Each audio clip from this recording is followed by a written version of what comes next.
Hello students, welcome to my channel smart study. उम्मीद करती हूँ आप सब लोग अच्छे होंगे। आज हम लोग कैरेक्टरिस्टिक ऑफ मेगालिथिक कल्चर के सेकंड पार्ट यानी कि कंप्लीट एक्सटेंसिव ब्यूरियल प्रैक्टिस को डिस्कस करने वाले हैं। लेकिन स्टूडेंट्स, वीडियो स्टार्ट करने से पहले आपसे एक छोटी सी रिक्वेस्ट है। अगर आप मेरे चैनल में नए हो और चैनल को अभी तक सब्सक्राइब नहीं किया तो चैनल को सब्सक्राइब कर ले और वीडियो अच्छी लगे तो इसे लाइक और शेयर करना ना भूलें।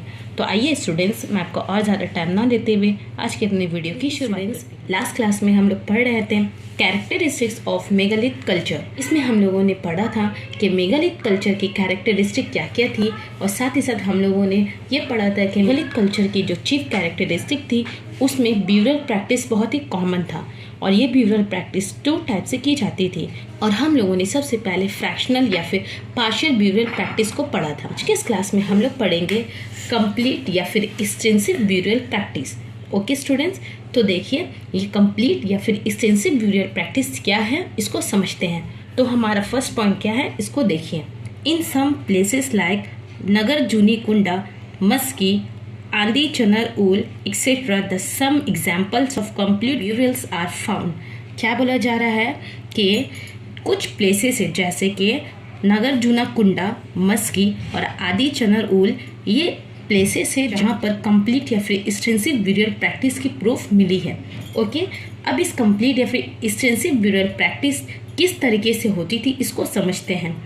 In complete burial practice the dead persons were placed in east-west order, that is head towards east and feet towards west। क्या बोला जा रहा है? कंप्लीट ब्यूरल प्रैक्टिस में क्या किया जाता था, जो डेड बॉडी है, ठीक है, कि जिस पर्सन की जो डेड बॉडी है उसको ईस्ट वेस्ट ऑर्डर में सुलाया जाता था। ठीक है, इसको ईस्ट वेस्ट ऑर्डर में सुला दिया जाता था, यानी उसकी जो हेड थी वो कहाँ होती, ईस्ट की तरफ, और उसकी जो फीट है वो कहाँ होती, वो वेस्ट की तरफ होती थी। ओके स्टूडेंट्स, समझ में आया?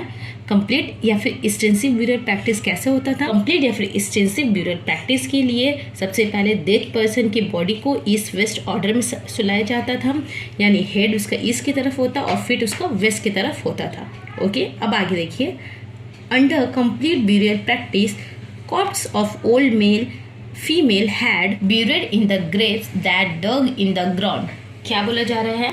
सबसे पहले जो डेड पर्सन है, चाहे वो मेल हो या फीमेल हो, इनको दफन करने के लिए कंप्लीट ब्यूरल प्रैक्टिस में सबसे पहले ग्राउंड को खोदा जाता, कब्र तैयार किया जाता, ग्रेव तैयार किया जाता, उसको ईस्ट वेस्ट ऑर्डर में सुला दिया जाता था। ओके स्टूडेंट्स, अब आगे देखिए, आगे क्या है।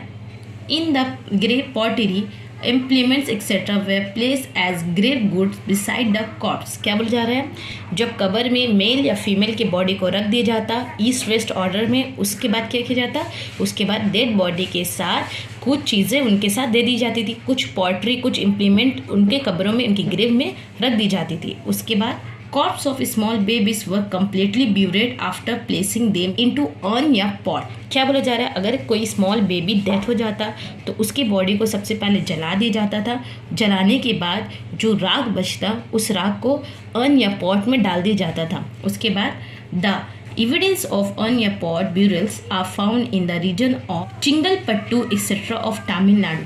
क्या बोला जा रहा है कि जो ये जो एविडेंस है, क्या एविडेंस है, जो स्मॉल बेबीज़ को सबसे पहले जला दिया जाता, उसके बाद उनकी राख को ऑन पॉट में डालकर दफन कर दिया जाता था ग्रेव में। इसकी एविडेंस हमें कहाँ से मिली है? इसकी एविडेंस हमें तमिलनाडु के चिंगलपट्टू से मिली है। ओके स्टूडेंट्स, अब आइए स्टूडेंट्स, हम लोग ये जानते हैं कि ग्रेव गुड यानी कि जो डेड पर्सन है उसके साथ कौन कौन से ग्रेव गुड्स दिया जाता था। तो देखिए, the earthenware vessels, iron implements et cetera were grave goods. क्या बोला जा रहा है कि जो शख्स मर जाता था उस शख्स के साथ मिट्टी की बनाई हुई वेसल्स दी जाती थी या फिर आयरन इम्प्लीमेंट्स वगैरह दी जाती थी। Okay, the grave goods were placed either inside the graves beside the corpse और outside the grave beside the memorials. क्या बोला जा रहा है?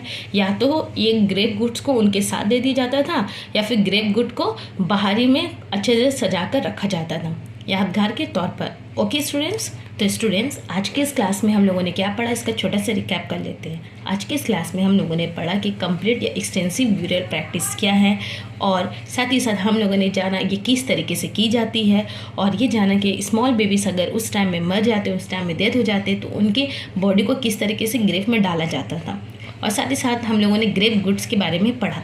ओके स्टूडेंट्स, तो स्टूडेंट्स मैं आज का अपना सेक्शन यही ख़त्म करती हूँ। मैं मिलती हूँ आपसे अपने अगले वीडियो में, तब तक के लिए अल्लाह हाफिज़।